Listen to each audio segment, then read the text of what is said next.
So here we have the Triton L over-patient delivery unit. This is the continental version, as you can see, with the whip arm system. Just underneath here are the controls. So the little black button there on the left turns the water off to the air motor, which is always next to the scaler here. The next button you see in the middle is a rotation button there for power of the scaler, and the large knob there is the water variation as well. Move the handpieces to one side like this. Move these handpieces to this side like this. The next part is to move these tubings to one side as well, around the side, and then also these tubings here around the side like this. Simply remove this screw, then the lid simply removes.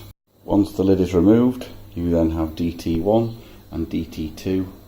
These need unplugging, and then the lid will then come completely away from the delivery unit. Underneath all near-dent units you have these 3 brass screws. These are the air regulation for the 3 handpiece outlets.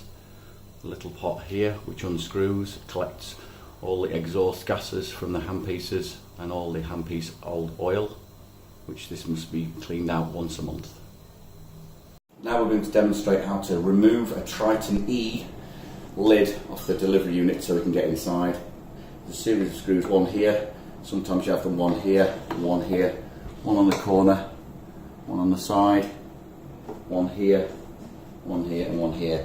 We'll remove all of those screws. We're going to remove the lid, take off the rubber tray and the plastic tray from there, take all the hand pieces out, put on the tray, and then remove the lid.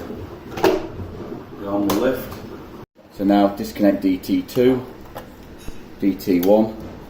They're labelled up on the printed circuit board. Once they are removed, then remove the one that's labelled up tools, like this. You can see the word tools.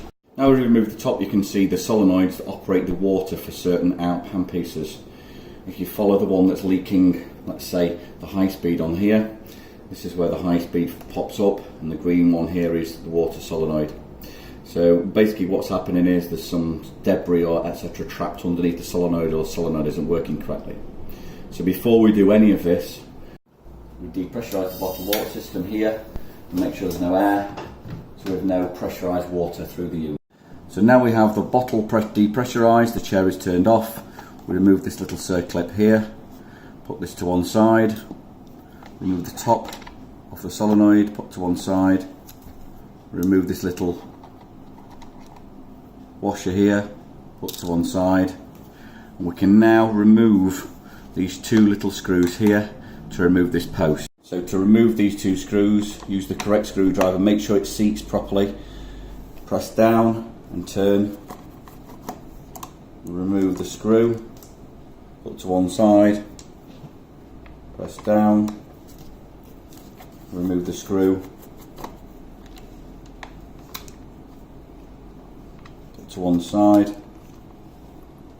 and we have now got the post with the solenoid inside ready for cleaning. So here we have a solenoid post with the piston inside. This little area here may need some cleaning, there may be some debris trapped in here, so clean this with a tissue first and then take this to one side for cleaning, as this piston may even be trapped like this inside. So the simplest way of getting that out of there is by tapping the actual side here.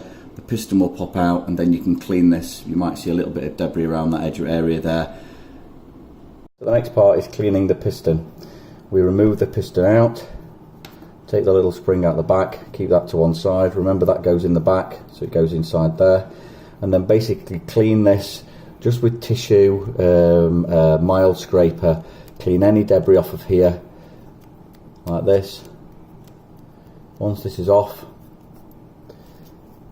extend the spring very slightly, put the spring back in the back of the piston, in the back, make sure this moves up and down nicely, and then that can go back on the unit. Now the replacement, we've cleaned this piston inside, so we now put a little screw in there, hold down with the screwdriver,